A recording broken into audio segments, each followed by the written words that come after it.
Close your eyes. Take a deep breath in and exhale. Take a deep breath in and exhale. Take a deep breath in. Hold it there.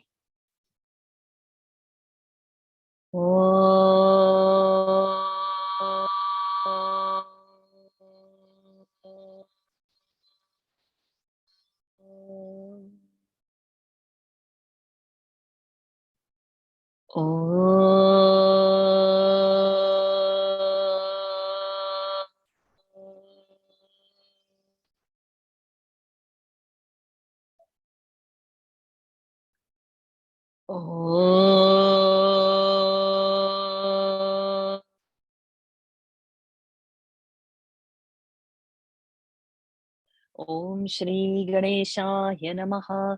Om Shri Saraswatyai Namaha. Om Shri Gurubhyo Namaha.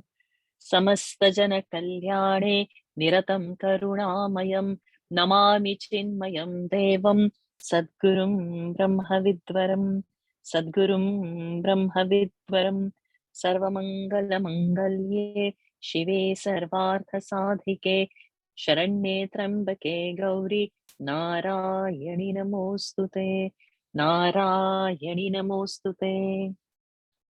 Om Shri Durgayai Namaha. Atha Saptashloki Durga Shiva Uvacha. Devi Tvam Bhakta Sulabhe Sarvakarya Vidhayini Kalauhi Karya Siddhyartham Upayam Bruhi Yatnataha. Devi Uvacha Shrunudeva Pravakshyami Kalau Sarveshna Sadhanam Maya Tavaiva Snehena Apyam Stutif Prakashyate. Om Asya Shri Durga Saptashloki Stotra Mantrasya Narayana Rushihi Anushtup Chamdaha Shri Mahakali Mahalakshmi Mahasaraswaptyo Devataha Shri Durga Prityartham Saptashloki Durga Pathe Viniyogaha.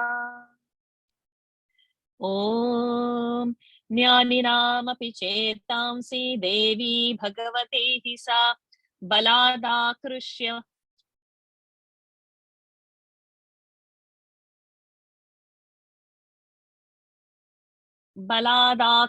Mohaya Mahamaya Prayachati Durge Smrita Harasi Bhitimasesha Jantoh Swasthai Smritamati Mativa Shubham Dadasi Daridrya Dukkha Bhayaharini Katvadamya Sarvopakara Karanaya Sadardra Chitta Sarvamangala Mangalye Shive Sarvartha Sadhike Sharanye Trambake Gauri Narayani Namostute Sharanagata Deenartha Paritrana Parayane Sarvasyarthi Hare Devi Narayani Namostute Sarvaswarupe Sarveshe Sarvashakti Samanvite Bhayebhyastrahino Devi Durge Devi Namostute Rogana Sheshana Pahamsi Tushta Tushta tu Kaman Sakalana Bhishtan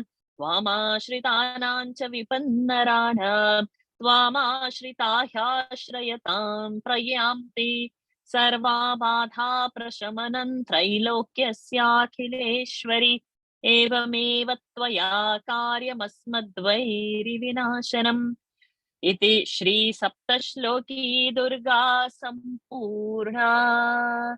Om Shri Durgayai Namaha. Atha Tritiyobdhyayaha Dhyanam. Om Udyadbhanu Sahasrakanti Marunakshaumam Shiromalikam Raktaliptapayodharancha pavatim vidyamabhitim varam Hastabjairdadhatim trinetra vilasadvakraravindaśriyam Devim baddhahimam shuratma mukutam vande ravindasthitam. Om Rishiruvacha Tato vegat kamutpatya nipatya cha mrigarina Karapraharena shiraschamarasya prithakritam. Pranams to the Lord. Pranams to all the Mahatmas in tonight's Devi Satsang. Wishing you all a very happy Gregorian New Year. May this year bring in us more discipline, more sadhana, and more satsang. When we join the class, it will be ideal if you reach in 5 minutes early. When closer to the class, it gets difficult to admit people inside as I open the prayers. And then plus, we should see that we are muted so that when I start, we are not greeting. When sharp 9, we are anyways starting. Like today it happened. So I'm so sorry I couldn't return the greeting, Hari Om, to somebody who has wished me while I was starting prayer. Hari Om. So with all this, let's start from where we left. We left at the last verse I chanted was number 16.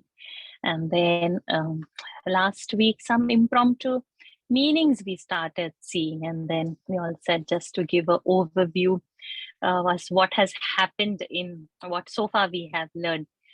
So just a quick thing so that we can focus on more on the chanting aspect and the rules. The 700 verses is a Saptashati in Sanskrit. And these 700 verses, they are glorifying Mother Durga. So it is Durga Saptashati. 1. It glorifies the powers of her. So it is also called as Devi Mahatmyam. Mahatmya is glorifying. Then there are chants, there are stutis. So it is a patha and it is her stuti. So it is that the other name is also called as Chandi Patha for it. This appears in Purana called as Markandeya Purana. And it is the in-between chapters, somewhere between 74 to 86 chapters. This Chandi Patha or this Devi Mahatmyam or this Durga Saptashati is there. Then there are 13 chapters, 700 verses, and the methods of how to chant the chapter is there. You can chant everything together in one sitting, or you can chant it over 3 days, like you do the Prathama Charitra, which is also the first chapter. You can do it on day 1. Then you can do the Madhyama Charitra, which is chapter 2, 3, and 4. They are called as Madhyama Charitra on the second day. And then the Uttarma Charitra, that is the from 5 onwards to 13. Those are the remaining 9 chapters. They are done on the third day. Or it can be chanted in a period of 7 days, where you do the first chapter on the first day, second and third on the third day, fourth day. Third day, you do the fourth chapter, then you do the 5 to 8 chapter, then 9 to 10, 11, and 12. So there is a method, and you can do it also in 9 days format. So on which chapter? So we can take this as our daily reading, that whatever suits us. You want to do it as a whole sitting, which takes about 2.5 to 3 hours. You want to spread it over 3 days, little by little, 7 days or 9 days, so that as we cover the shlokas, you can at least practice doing that. So somewhere, some discipline, if we will have, it will be good. Then when we chant, it is glorifying, of course, the powers of the Adi Shakti. But it is, it describes the war. It describes the war between the Asuras and the Devi, and how the Devi is killing the Asuras. But if we closely look at the names of the Asuras, we will be able to identify ourselves into it. It is overcoming our negativities, the chapters, and accordingly the names have come. So before starting all the chapters, we are doing the Devi Kavacham, we are doing the Argala Stotram, we are doing the Kilakam. So when we read that one, if we'll see, go through the meaning of it, each body part has got a Devi's name. and we are seeking protection. We are invoking that Devi in that part, and we are seeking her protection in all sides. That's what's called as kavacham, the armor. Before you get into a battlefield, you wear an armor, you protect yourself. So before you get into the intense chanting of her glories, you need her protection, you need her grace. So you chant the kavacham aspect of it. Then we go to chant the argala aspect of it, where her blessings are invoked, that she should always bless her. It's her krupa that we are surviving. It's a total surrender bhavana has to come. And then the kilakam comes, where the benefits of chanting this Mahan scripture that we get. Then the chapters progress one by one by one. So the first chapter, which has about 104 verses, it is the chapter name is Madhu Kaitabha Vadha. So the asuras were there, Madhu and Kaitabha asuras. How she destroyed the Madhu Kaitabha Vada is the description in the first chapter. So Madhu means, if we translate loosely in Sanskrit, it is the sweetness. Anything sweetness we are addicted to. So this negativity in us, the addiction of things, we should conquer. Kaitabha means bitterness, any aversion into us. So conquering that part. So our liking and dislikes, what Vedanta says. So it's a highest Vedanta told in Puranas. They bring into life all these abstract things and our feelings, and they raise ourselves. In Vedanta, if you hear the Vedanta language, it will be very hardcore, and then you might find it very boring. So Puranas make it interesting. It's one notch down, but the idea and the theme is same: to see the oneness, to surrender to the highest, to realize the supreme. So here it is the feminine form of that same Paramatma, not different. It's that feminine form worship. And Madhu Kaitabha Vadha means conquering our negativities in terms of likes and dislikes, which weighs us down. We get attracted to things we like. We get we show aversion from people, experience things that we don't like. And when we go into such like and dislike mode, we often forget the right and the wrong. So if we are liking something wrong also, we will give some reasons and we will still do that. So this like and dislike way is a very tricky way to move on. Right and wrong would be a perfect. So something which we might dislike, but that is, if it is a right way to go ahead, we'll need to adopt that in life. So it's a mind over the intellect. So we have to rise above our mind and go according to the buddhi. Madhu Kaitabha Vadha. 104 verses we have learned from that verse. So we have learned one chapter, then we can keep on chanting that. That's a first step into Vedanta, where it's like one discipline that we are adopting to conquer. The first step to become a very good Vedanta student. Then the second chapter, the Mahishasura Sainya Vadha. Mahishasura's Sainya's Vada. So it has got about 69 verses are there. So it is all her Sainya, means all her forces, all her troop, their Vada. So Sainyas are how the Sainyas are, they are very stubborn. They are very inertia. So this chapter conquers our stubbornness and inertia.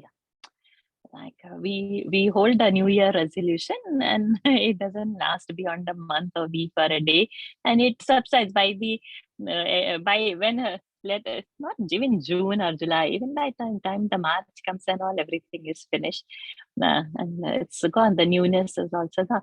So some inertia pulls us down always, and we don't do it. So the second chapter over there, which is the Sainya Vadha, the forces around that, she conquers that, and a display of her weaponry is shown over here.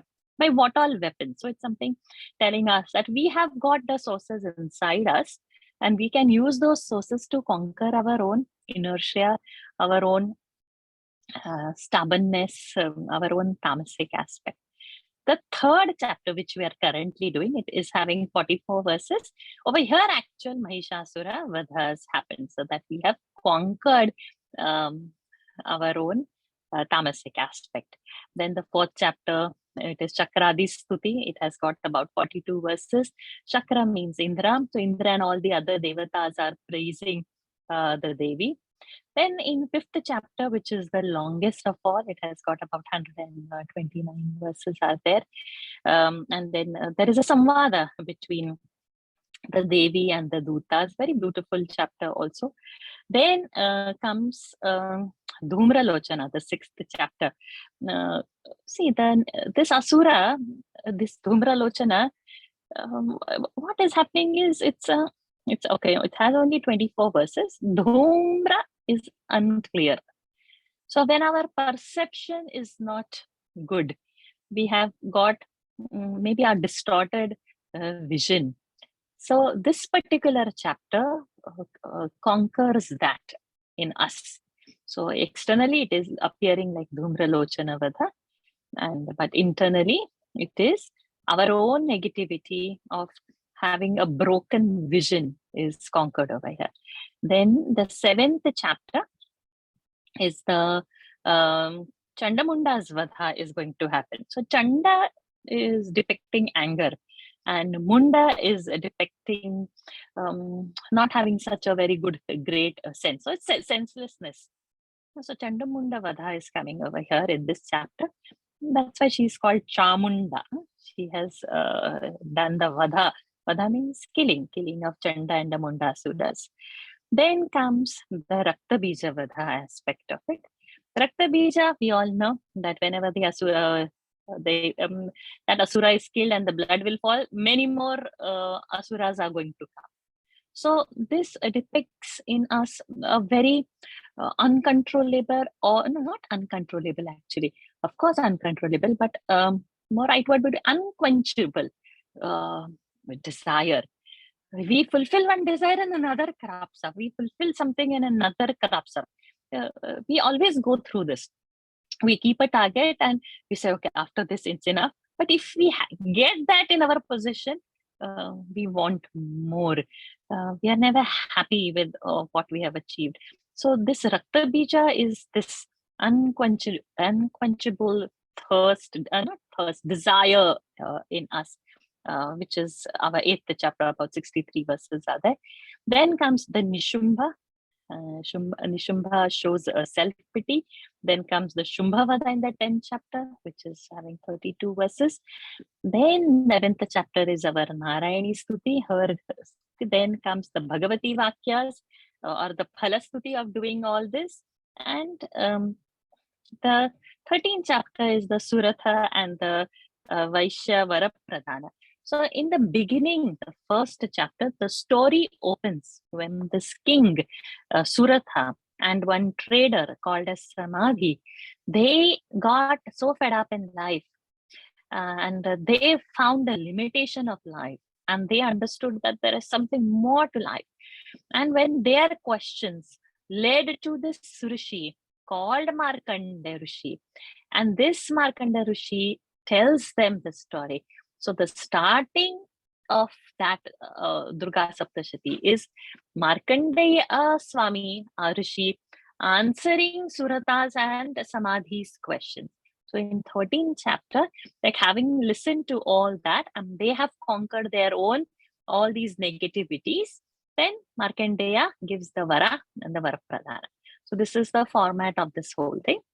And then there are powerful Bija mantras over here, Punjika Stotra, and all these are like the keys. So we'll have to learn to chant correctly. So we'll use these chapters to clear our mouths with Alpaprana, Mahaprana, Hasva, Anuswara, Visarga rules, so that when we get into the Bija mantras in the Punjika Stotra, or even in the Dhyana mantras, each chapter starts with a Dhyana shloka. There is some Bija form over there. So if we are focusing on that, we will be reaping the benefits manifold. So it's what scripture we are holding in our hand. It's not another text. It's like it's that Shakti, it's this highly potent energy.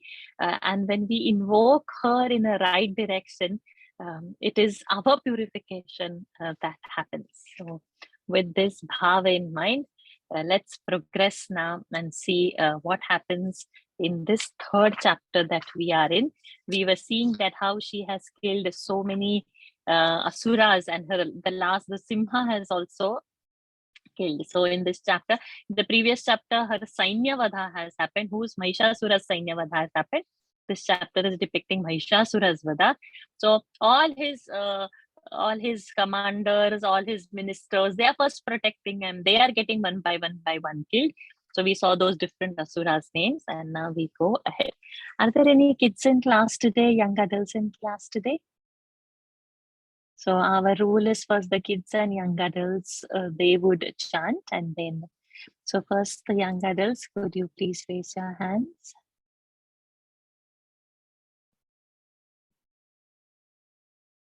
Okay, lovely. Okay, adults can also raise your hand. I can see Spurti. Spurti, you can raise your hand, doesn't matter. Try once, then once you try, you will get bold, you will feel better. You hear the first one, and then the second one, Spurti, I'll take you. Okay, you can mute yourself now. Okay, Vidyaji, you can mute yourself, Spurti, Vidyaji, and Manchulaji.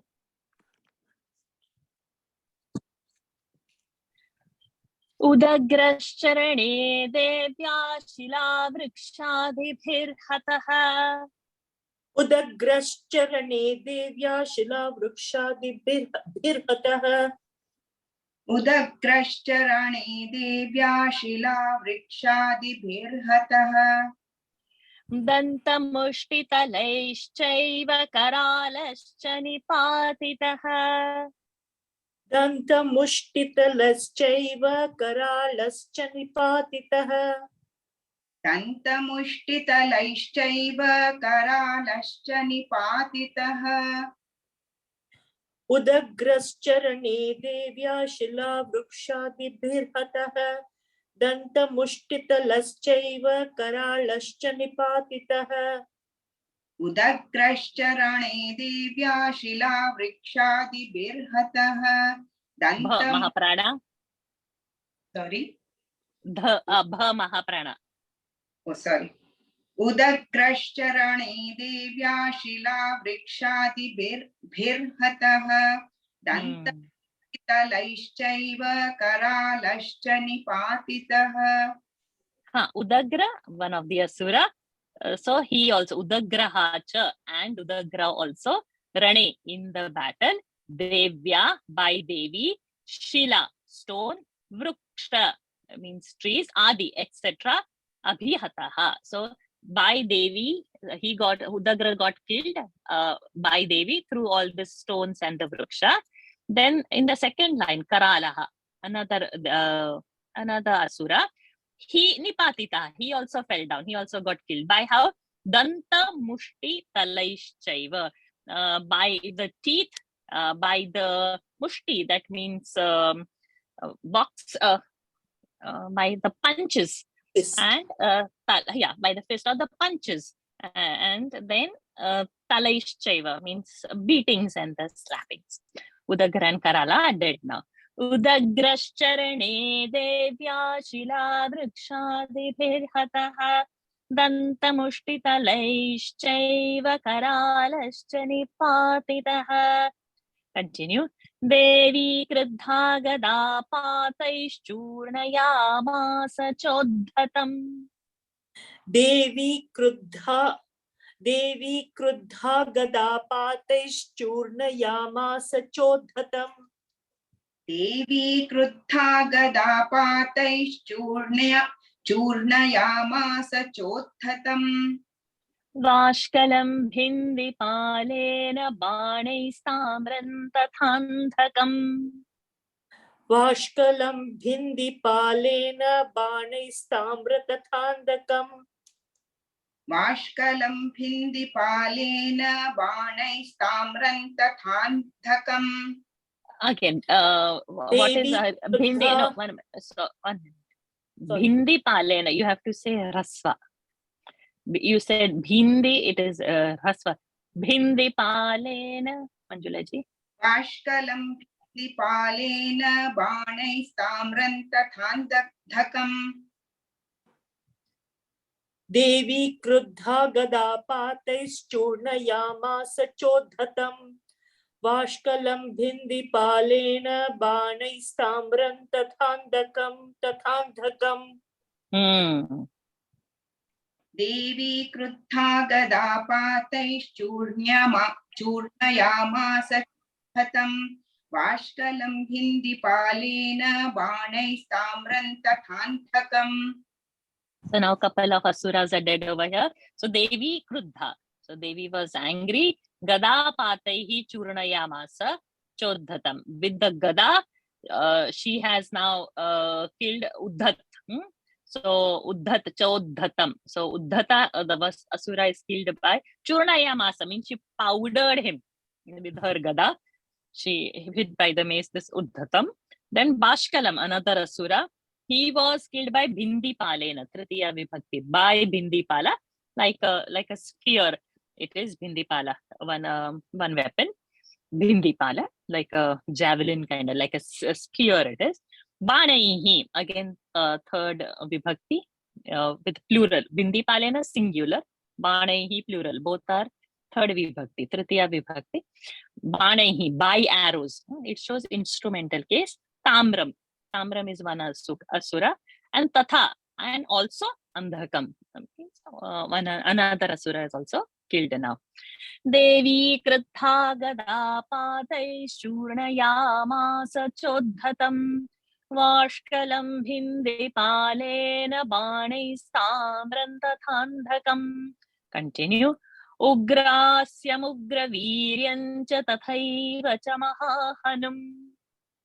उग्रास्यम् उग्रवीर्यं च तथैव च महाहनुम् उग्रास्यमुग्रवीर्यं च तथैव च महाहनुम्. त्रिनेत्रा च त्रिशूलेन जघान परमेश्वरी. त्रिनेत्रा च त्रिशूलेन जघान परमेश्वरी. त्रिनेत्रा च त्रिशूलेन जघान परमेश्वरी. उग्रास्यमुग्रं वीर्यं च तथैव च महाहनुम् त्रिनेत्रा च त्रिशूलेन जघान परमेश्वरी. उग्रास्यमुग्रवीर्यं च तथैव च महाहनुम् त्रिनेत्रा च त्रिशूलेन जघान परमेश्वरी. Parameshwari Trinetra. So that this three-eyed Parameshwari, this Devi, Trishulena, by Trishula, like Bhindipalena, third Vibhakti shows instrumental case. Trishulena, by the Trishula, Jaghana, killed. Whom she killed? Ugrasya, Ugravirya, and Tathaivacha Mahahanu. So three Daityas are now got killed by Trishula. उग्रास्यमुग्रवीर्यं च तथैव च महाहनुम् त्रिनेत्रा च त्रिशूलेन जघान परमेश्वरी. लक्ष्मी जी, सुमना जी. बिडालस्यासिना कायात् पातयामास वैशिरः. बिडालस्यासिना कायात् पातयामास वैशिरः. बिडालस्यासिना कायात् पातयामास वैशिरः. दुर्धरं नकार दुर्धरं दुर्मुखं चोभौ शरैर्निन्येयमक्षयम्. दुर्धरं दुर्मुखं चोभौ शरैर्निन्येयमक्षयम्. Can I say that one more time? Yes, please. दुर्धरं दुर्मुखं चोभौ शरैर्निन्येयमक्षयम्. दुर्धरन् दुर्मुखन् चोभौ शरैर्निन्येयमक्षयम्. बिडालस्यासिनाकायात् पातयामास वै शिरः दुर्धरन् दुर्मुखं चोभौ शरैर्निन्येयमक्षयम् बिडालस्यासिनाकायात् पातयामास वै शिरः दुर्धरन् दुर्मुखं चोभौ शरैर्निन्येयमक्षयम्. Kayat, that is fifth case. From the body. From the body. Patayamasa Vaishiraha. Shiraha. From the body, the head. Patayamasa. She separated. By what? Asina. By the sword. Whose head? Bidalasya. Sixth case. Bidal, another asura. His head with the asina. By the sword. Kayat. From the body. Shiraha patayamasa. She separated. That means she killed. She separated the head from the body of this. Then cha ubhau, and the two. Who two? Durdhar and Durmukha, another two asuras. Sharaihi, by arrows. Third case plural. Ninye yamakshayam. With her arrows, she sent them to Yamaloka. That means she killed Durdhar and Durmukha also. बिडालस्यासिनाकायात् पातयामास वैशिरः दुर्धरन् दुर्मुखं चोभौ शरैर्निन्येयमक्षयम्. Continue both of you. एवं संक्षीयमाणे तु स्वसैन्ये महिषासुरः एवं संक्षीयमाणे तु स्वसैन्ये महिषासुरः एवं संक्षीयमाणे तु स्वसैन्ये महिषासुरः माहिषेण स्वरूपेण त्रासयामास तान् गणान् माहिषेण स्वरूपेण त्रासयामास तान् गणान् माहिषेण स्वरूपेण त्रासयामास तान् गणान् एवं संक्षीयमाणे तु स्वसैन्ये महिषासुरः माहिषेण स्वरूपेण त्रासयामास तान् गणान् एवं संक्षीयमाणे तु स्वसैन्ये महिषासुरः माहिषेण स्वरूपेण त्रासयामास तान् गणान् Evam, in this way, Sankshiyamane means reducing Swasainya, own troop. Means so many asuras we saw in past few verses and even in the last class. So many asuras one by one, she's just killing them. So this Mahishasura, he's seeing his Sena getting reduced. Swasainya. Evam, in this way, Mahishasura is seeing that his Sena is getting reduced, his army is getting reduced. So Mahishasura is seeing this. So what does he do? Mahishena. So again, third case. Swarupena. By Mahisha. Mahisha is what we call for that buffalo. Buffalo only, yeah. The Mahisha Swarupa. So the male version of the Mahisha, the bison. So in the Swarupa of the bison, Trasayamasa began to trouble. Whom? Tan. Tan means her. Who her means? Devi's. Ganan. Devi's Sainya in the Swarupa of a bison. He now took that Rupa and he started troubling her Ganas. एवं संक्षीयमाणे तु स्वसैन्ये महिषासुरः माहिषेण स्वरूपेण त्रासयामास तान् गणान्. Continue.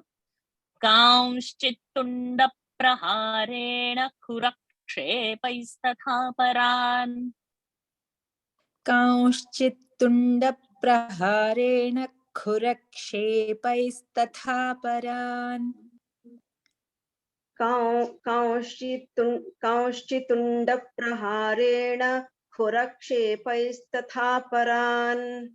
Again, once more, Sumanaji. कांश्चित्तुण्डप्रहारेण Tundaprahar. Tunda Prahara. There is a Dvitva over there. कांश्चितुण्ड प्रहारेण खुरक्षेपैस्तथा परान् Langula-taditanश्चान्यान् शृङ्गाभ्यां च विदारितान्.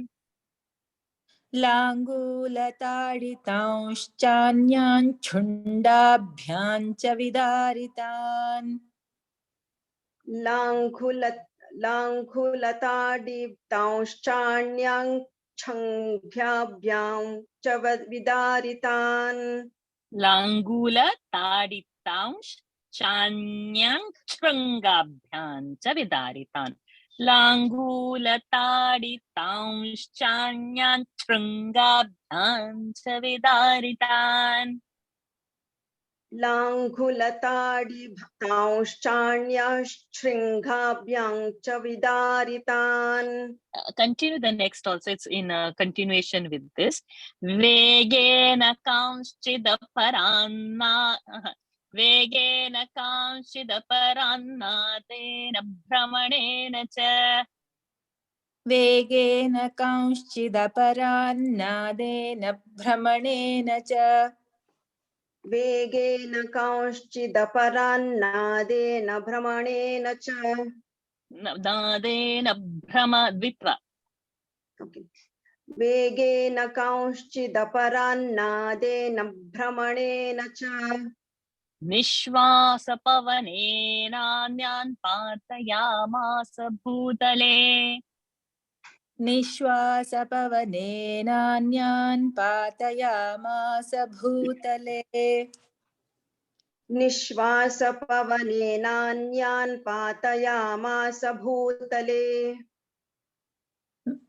कांश्चित् तुण्डप्रहारेण खुरक्षेपैस्तथा परान् लाङ्गूलताडितांश्चान्यान् शृङ्गाभ्यां च विदारितान् वेगेन कांश्चिदपरान्नादेन भ्रमणेन च निःश्वासपवनेनान्यान् पातयामास भूतले कांश्चित्तुण्डप्रहारेण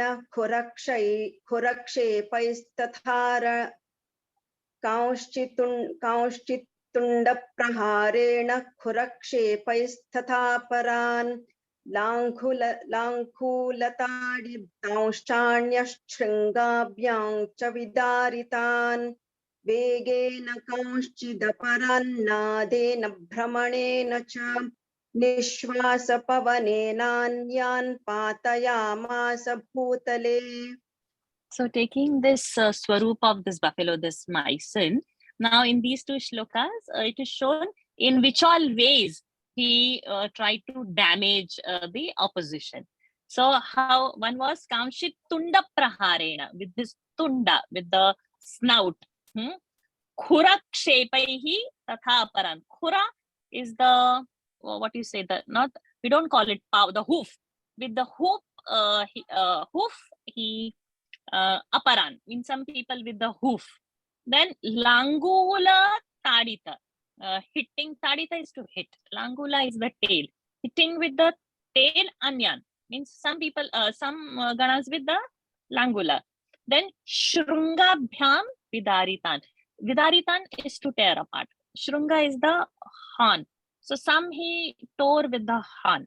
Then vegena and fast, kamshit, for some aparannadena, with a loud, like how the lions and this would roar. So with the loud sounds, means that must be so deafening sound, he has destroyed some. And vegena brahmanena, so that we have to say, by swirling, holding somebody and swirling them, and with that he has killed some.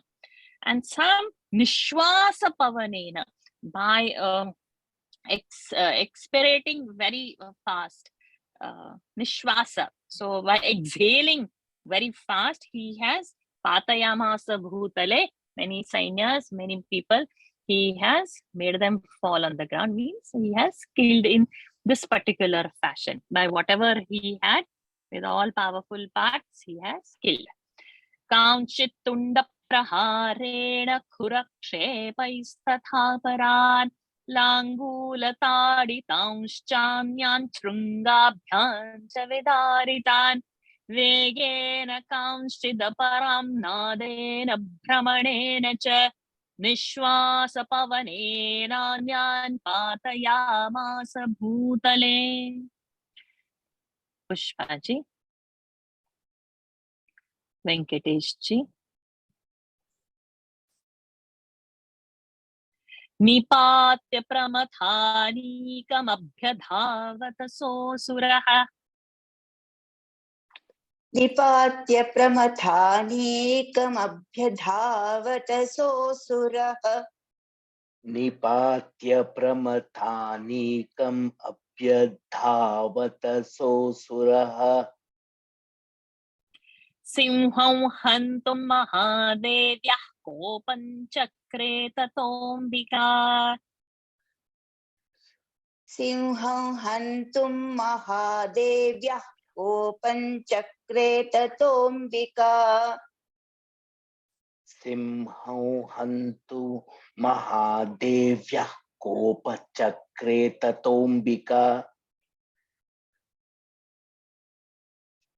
निपात्य प्रमथानीकमभ्यधावत सोऽसुरः सिंहं हन्तुं महादेव्यः कोपं चक्रे ततोऽम्बिका निपात्य प्रमथानीकम् अभ्यधावत सोऽसुरः सिंहं हन्तुं महादेव्यः कोपं चक्रे ततोऽम्बिका. Pramathanikam can come together, but well done. So now what happens? Nipatya. So we saw this as Lyabantavya in our other classes. Those who are only in this class, we have got two types in Sanskrit for the verbs to finish one action and go ahead. One is this Tvantavya and one is this Lyabantavya. The Tva means ending with the Tva and Lyabanta is ending with Lyap. So we will see like Nipatya. So this year is ending. So having fallen down the opposition, the Devi's army, Pramathanika is the army. Abhyadhavata, he went towards Sahasura, that Asura. He went toward whom? Simham. For what? Hantum. So when this tum ending is coming, we call it as tumanta. Tumanta. That means desirous of doing certain action. Gantum ichhami, I am desiring of going. Patum ichhami, khaditum ichhami, I want to drink, I want to eat. So now hantum. So in intention of killing the simha, that asura runs towards the abhyadhavata, runs towards the simha. Simha is who? On which the goddess is sitting. So this what happens? Mahadevyaha kopan chakre. So the Mahadevi's simham he is going to kill. He had this hantum. So kopam chakre tatha ambika. This ambika, this goddess, gets angry that this asura has come now to attack her simha. Nipatya pramathanikam abhyadhavat sosuraha Sinham hantum mahadevyah kopan chakre tatombika. Continue. Sopi kopan mahaviryah kurakshunamahitalaha. सोऽपि कोपान् महावीर्यः कुरक्षुण्णमहीतलः सोऽपि कोपान् महावीर्यः कुरक्षुण्णमहीतलः Shrungabhyam parvatanuchanshtikshepa chananadacha. शृङ्गाभ्यां पर्वतानुच्चांश्चिक्षेप च ननाद च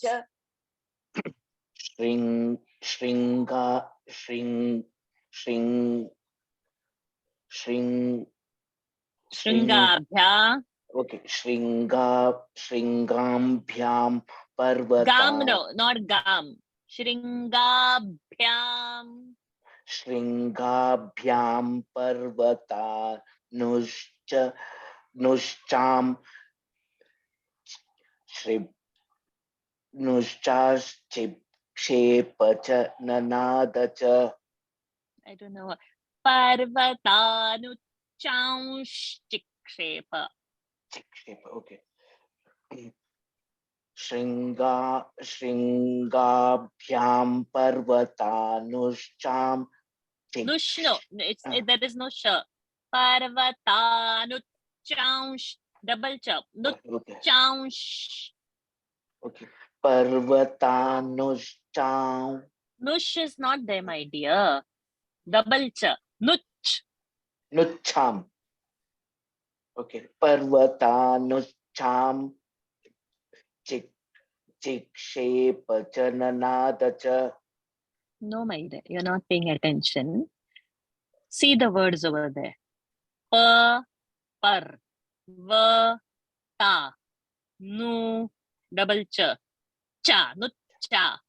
Anuswara, after anuswara, sh is there. No chaunsh. Sh finish over there. Half sh only. No chaunsh. Chikshepa. Parvata. No chaunsh. Chikshepa. Shringabhyam Parvatanucham Nushchaunsh Chikshepachananadacha. Chikshepa. Chikshepa. No chaunsh. Nushchaun. Why are you saying nush? There's no nush. You be over here. You keep your thoughts away. Just be over here. No chaunsh. Nuchchaun. I'm not saying ch. No cha. Nucha. Why cha? Nucha. There is no cha. There is only cha. Ch Nucha. and ch. Ah. Nucha. No. No cha. Nucha. Correct. No cha. Nucha. Not cha. Cha. Chandra. Chandra. Chandrakala. Chandrakala. Ch. Not Nucha. chhatri. Ch. No cha. Nucha. No cha. Hold that. Nucha. Yeah, nucha. Then no chow. Nuchao. Why chow? Chow. Nucha. Nuchao. Chow. Chow. Now chounsh. Chounsh. No chounsh. Nuchaush. Chikshepa. Chikshepa. Chikshepa. Pay attention. Shrungabhyam parvatanu chaunsh chikshepa chananadacha. Shringabhyam parvatanuchaush chikshepachananadacha. Excellent. Full verse Basaji. Easy. सोऽपि कोपान् महावीर्यः खुरक्षुण्णमहीतलः शृङ्गाभ्यां पर्वतानुच्चांश्चिक्षेप च ननाद च सोऽपि कोपान् महावीर्यः क्षुण्णमहीतलः शृङ्गाभ्यां पर्वतानुश्चांश् चिक्षेप Nush, not nush. Nuch, yeah. Shringabhyam parvatanuchaush chikshepachananadacha. Excellent. Well done. So api. Saha api. Saha who? That Mahishasura. Api also. He also Kopat. He also got angry. Kopan. What did he do? Mahavirya. He is also very, very much angry. And with his all power, Khuraha, the hoof, Kshunna, digging Mahitalaha. He started with digging the earth with his hoof. Then Shrungabhyam, with his horns. Parvatan Uchan, the high, the very tall mountains also. Chikshepa, he started uprooting and throwing the mountains. Uchan Parvatan, to all the tall mountains also. Chikshepa started throwing them, uprooting them, and Nanadacha, he was Nanada, very big noises he was doing. So Sahapi, so if Devi is getting angry, he is also getting top of that angry.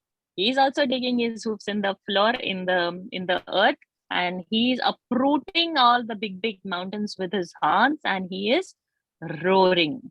Roaring is not the right word. He's bellowing, I think it's, yeah, bellowing is the word, I guess. So for all the bisons and the cows, the moving is the cow. Anyways, so he was making loud sounds. So Pikopan Mahavirya Kurakshunna. Kurakshunna, that Rakshunna has to happen with Kurakshunna Mahita, and double Ana should come. Na is a Murdhanina. Kurakshunna, not Kshunna, not Na.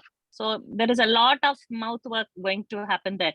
Mahavirya, we have to lift the Visarga, then Kha Mahaprana, Khura, and that Ra should be Dvitva. So Khura, Ksha should not be Sha, it's not Shu, and so Kshu, and then Na also, that is Murdhanina, and then it is double Na, Kshanna, Mahi, Dirgha. And there is a lot of mouth work in that word. Khurakshunna Mahi Talaha, Kshunna, Khurakshunna. So Pikopan Mahavirya Khurakshunna Mahi Talaha. Shrungabhyam Parvatanucham Shikshre Pachananadacha. How many y'all finished? 2 only, right? Okay, continue. No. Did I say the meaning? Yeah, I did say the meaning. Continue. One more verse. Vega Brahmana Vikshunna Mahitasya Vyashiryata. Tasya Vyashiryata. वेगभ्रमण विक्षुण्णा महीतस्य व्यशीर्यत वेगभ्रमण विक्षुण्ण महितस्य व्यशीर्यत लाङ्गूलेना हतश्चाब्धिः प्लावयामास सर्वतः. लाङ्गूलेना हतश्चाब्धिः प्लावयामास सर्वतः लाङ्गूलेन हतश्चाब्धिः प्लावयामास सर्वतः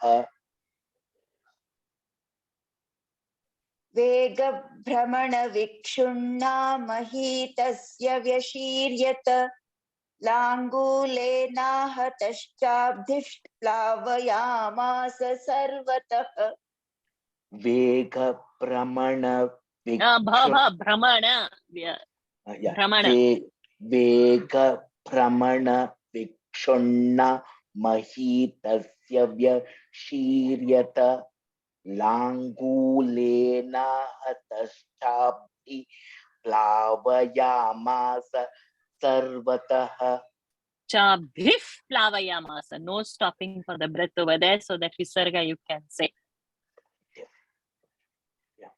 Langulena hataschabdif plavayamasa sarvataha.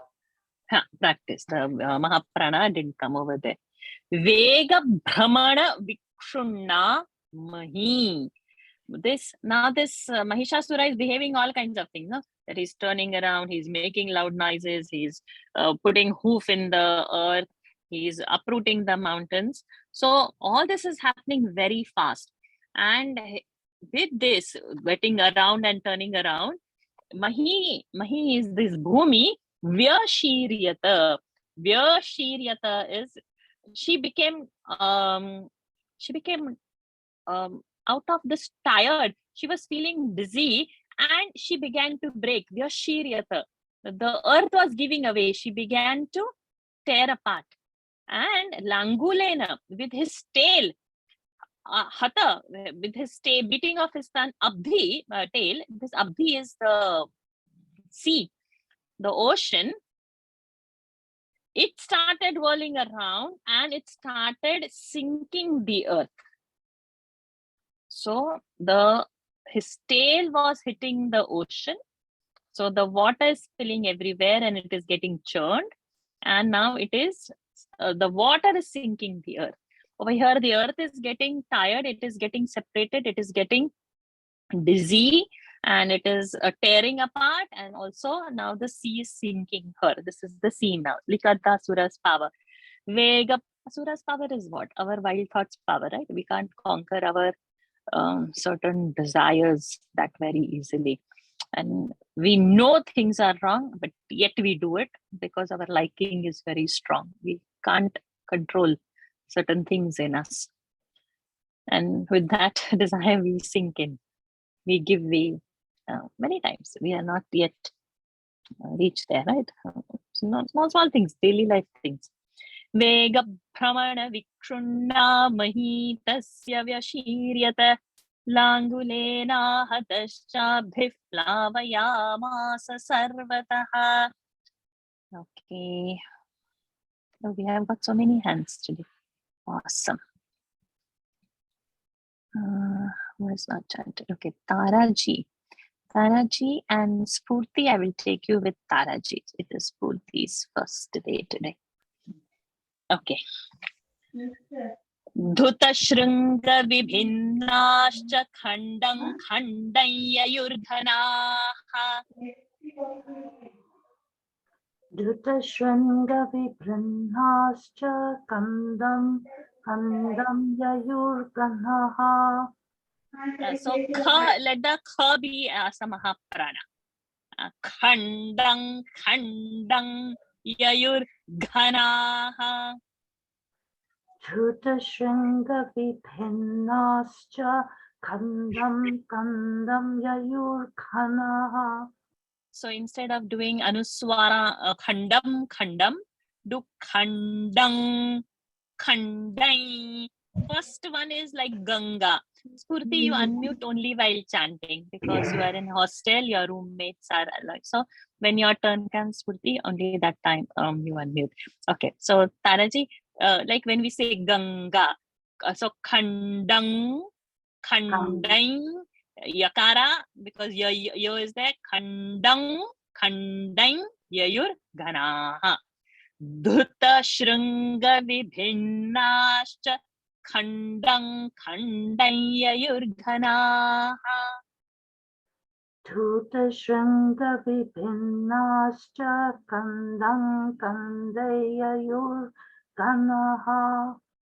Ghanaha. Ganaha. Very good. Yes, unmute Spruti. धृतशृङ्ग विभिन्नाश्च खण्डं खण्डययुर्घना Very good. ययुर्घना Repeat once more. Well done. धृतशृङ्ग विभिन्नाश्च खण्डं खण्डययुर्घना Ghanaha. We will get slowly. This is your first. ययुर्घनाः We'll work on your breath. Shwasa nilastashatasho nipeturnabhaso chalaha. Shvasa nilastashatasho napaso chalaha.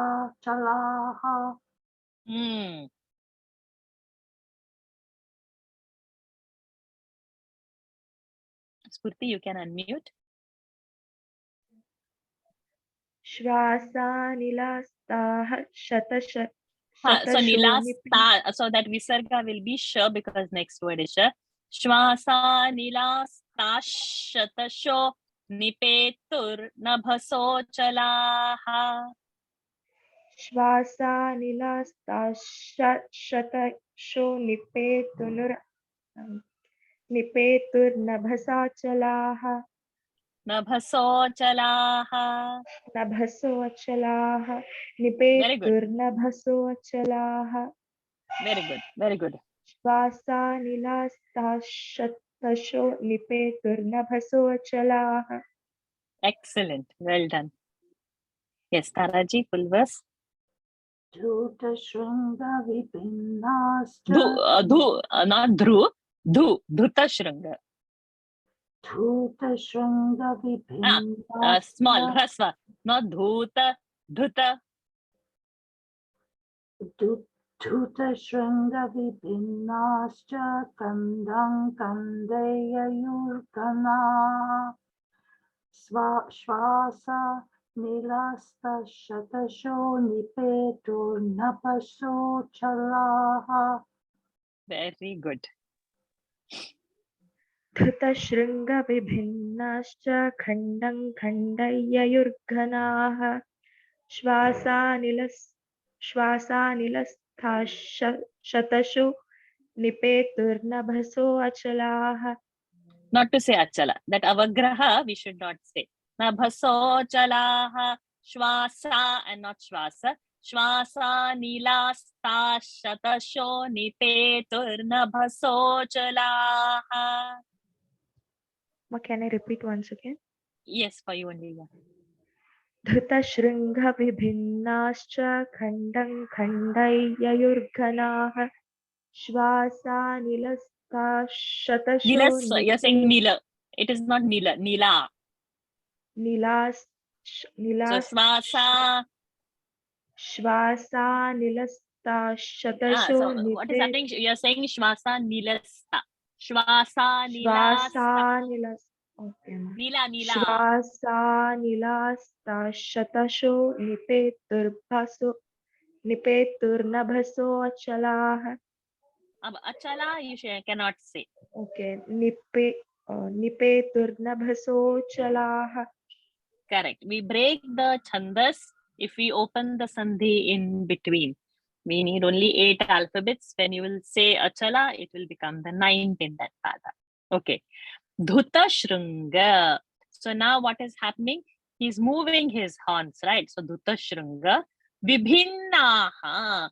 So bhinnaha. What? And khandam into pieces. What? Ghanaha. The clouds also with his horns, he started tearing apart and making small pieces of the clouds. And Shwasa Anilaha Taha. So because of his exhalation, that immense force of that Anila Vayu, because of that immense force of that wind, Nipetuhu fell down. What? Nabhasaha Achalaha. What is Achala? Mountains are the name for mountains is Achala. It never moves. But the way he's creating havoc over there, it is appearing mountains are falling from the sky. Nabhasaha Achalaha. With his breath. So whatever he has uprooted and put up, with his breath, they are falling apart. The clouds are also getting into pieces. Dhuta Shringa Vibhinnascha Khandang Khandayayurghanaha Shwasa Nilasta Shatasho Nipetur Nabhasochalaha. Continue. Iti Krodha Samadbhatamapatantam Mahasuram. Iti Krodha. So there is Dvitva. Iti Krodha Samadhmatam Apatantam. So Samadhmatamapatantam. Tamapatantam Mahasuram. Iti Krodha Samadhmatamapatantam Mahasuram. Iti krodha samadhmatamapatantam mahasuram. Iti krodha samadhmatamapatantam mahasuram. Samadhmatam mapatantam. Iti krodha samadhmatamapatantam mahasuram. Drishtva sa chandika kopan tadvadhaya tadakarot. दृष्ट्वा सा चण्डिका कोपं तद्वधावतदाकरोत् तद्वधाय तदाकरोत् दृष्ट्वा स Chandika कोपं तद्वधाय महासुरम् तद्वधाय तदाकरोत् तदाकरोत् sorry दृष्ट्वा सा दृष्ट्वा सा Chandika कोपं तद्वधाय तदाकरोत्. Anuswaran kopa will be na. Kopan tadvadhaya because next word is ta. So ta is the next word. Yeah. So ta is the next word. Ta, tha, da, dha, na. In ta varga's anunasik is na. So the previous anuswara is na. Kopan tadvadhaya. Say. दृष्ट्वा सा Chandika कोपं तद्वधाय तदाकरोत्. Very good. इति क्रोधसमात्मातमापतन्तं महासुरम् दृष्ट्वा सा Chandika कोपं तद्वधावतदाकरोत्. Tadvadhaya and not vadhava. Okay, it's not in my दृष्ट्वा सा Chandika कोपं तद्वधाय तदाकरोत्. Correct. Vadhaya means to kill. Vadhaya. Fourth case. इति क्रोधसमात्मातमापतन्तं महासुरम् दृष्ट्वा सा चण्डिका कोपं तद्वधाय Kopan. sorry दृष्ट्वा सा Chandika कोपं तद्वधाय तदाकरोत्. Very good. Iti. In this way. Krodha samadhmatam. So much burning with that anger. So much filled with anger. Apatantam mahasuram. He is apatantam. Coming. That mahasura is coming. Where? To the Devi. So, drushtva, having seen this is tvanta of seen. Drusha pasya dhatu, tvantavya drushtva, sa chandika. So, that chandika, she, kopam, so with the anger, tadvadhaya, now to kill him, in the intention of killing, fourth case, tadakaro, she made that intention that now he has to get killed because he is just ruining the entire creation. Iti krodha samadhmatamaapatantam mahasuram drishtva sa chandika kopan tadvadhaya tadakarot. Tad means that asura's vadhaya tadakarot. Okay, continue. Sakshiptva tasya vaipashan anuswara nakara pashantam babandha mahasuram. साक्षिप्त्वा तस्य वैपासन्तं पपन्था महासुरम्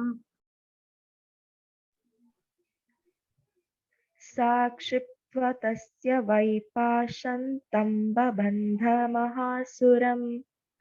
Tatyaja, so that is dvitva. Tatyaja mahisham anuswarama. Rupam anuswarama. Sopi baddho mahamridhe.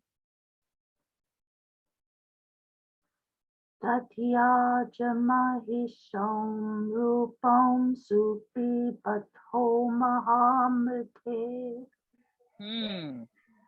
तत्याजमाहिषौ रूपं सोऽपि बद्धो महामृधे. साक्षिप्त्वा तस्य वैपासन्तं पपन्था महासुरम् तथ्याजमहिषं रूपं सोऽपि बद्धो महामृधे. साक्षिप्त्वा तस्य वैपाशन्तं बबन्ध महासुरं तत्याज माहिषौ रूपं सोऽपि बद्धो महामृधे. Very good. Sa kshiptva. Sa means she. When it is sa and visarga saha, that is male. Sa, no visarga, aki matra, that is she. Kshi kshiptva, again tvanta ve. Having thrown what? Tasya, to him, whose? Vaipasham. Tasya babandham mahasuram. Pasham, the snooze, the rope she threw. Babandha, tied. Who? Mahasuram. So she threw the pasha, she threw the snooze, she threw the rope, and she tied that asura.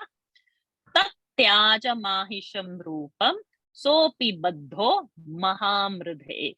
Mahamridhe, in that huge war that is happening, in that sahapi baddha, he also got tied. So that time, tatyaja mahisham rupam, he left his mahisha, that bison, that buffalo roop that he had taken, he left having got tied by her. Sakshiptva tasya vaipashantam babandha mahasuram tatyaja mahisham rupam sopi baddho mahamridhe. Okay, we have Lataji and we have Lalitaji. After this, please don't raise hand. We will do Sajivji and Radha Krishna.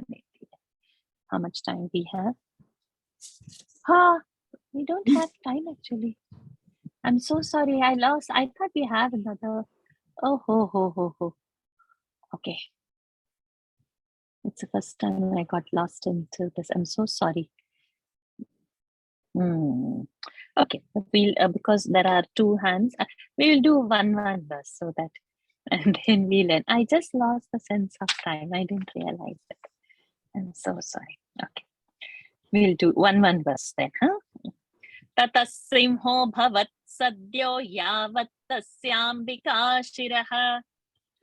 Tatasimho bhavat sadyo. Singo no, simho.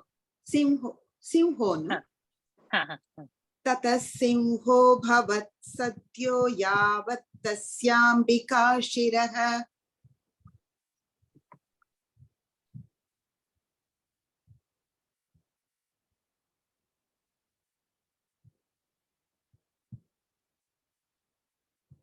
Who was it with you, Lalitaji? Lataji, Lalitaji was with you, right? I think she's not unmuting. Okay, continue.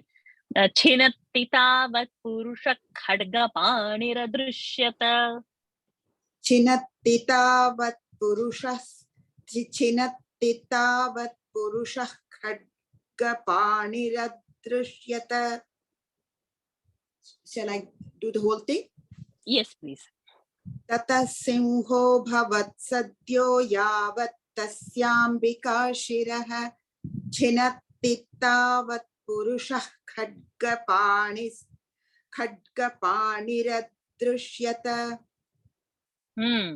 Tataha, then after simhaha bhavat sadyaha, immediately he becomes simha.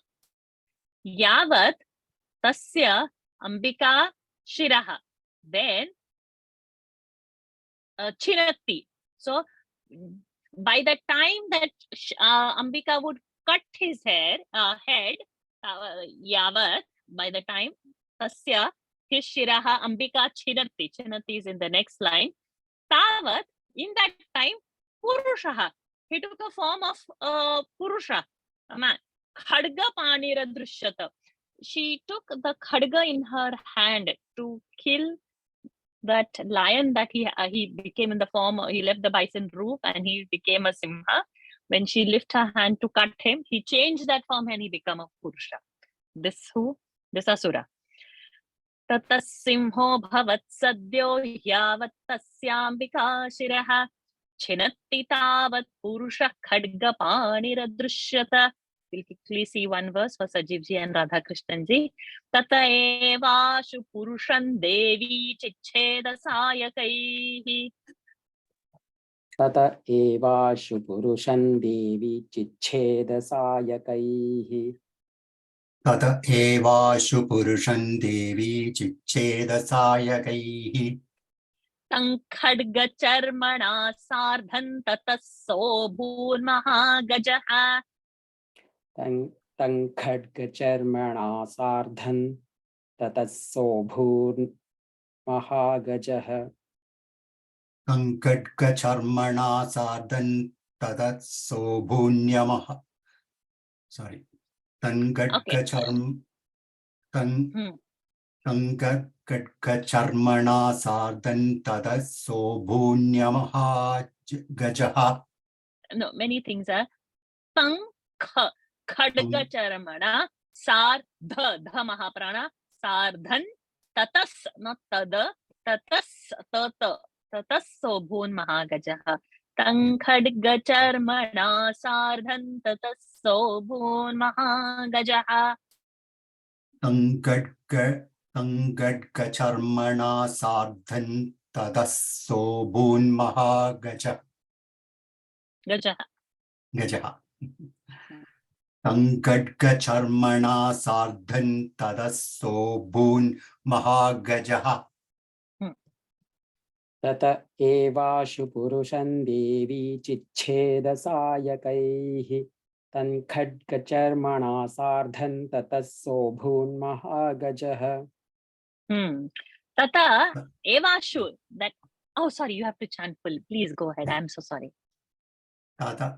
तत एवाशु पुरुषं देवी चिच्छेदसायकैः तं खड्गचर्मणा सार्धं ततः सोऽभून्महागजः khadgaskha sardhasdha and tatastha that you will work out tata evashu quickly that purusham that purusha roop that he has taken devi chicheda tied sayakaihi with all the arrows and tam khadga charmana even with the sword what you use to protect yourself what is that called the sword and that shield with everything she tried to tie him and by the time she's tying him and holding him here sahabun mahagajaha he became a very big elephant means by the time she's taking that form of that to tie him in that he has changed his form now and he's become a huge elephant tata evashu purushan devi chicheda sayakaihi तं खड्गचर्मणा सार्धं ततः सोऽभून्महागजः I'm sorry I've delayed so much first day I lost the sense of time only very good what to do okay any questions for so far verses we have seen somebody please post in Gita chanters we are finishing the class and we are joining them messages are coming there please use the WhatsApp to message people are joining at 10 verse 22 huh again yes that second line langula taditansh chanyan shrangabhyan cha vidaritan okay I'll put it in the I think we'll discuss this in the next week because it's already 10:20 in Singapore and we have to finish today the so many chapters the bigger ones I mean so I think we should end the session and quickly join the daily Gita. I'm so sorry 20 minutes I'm sorry keep the spine straight close your eyes take a deep breath in and exhale take a deep breath in and exhale take a deep breath in hold it there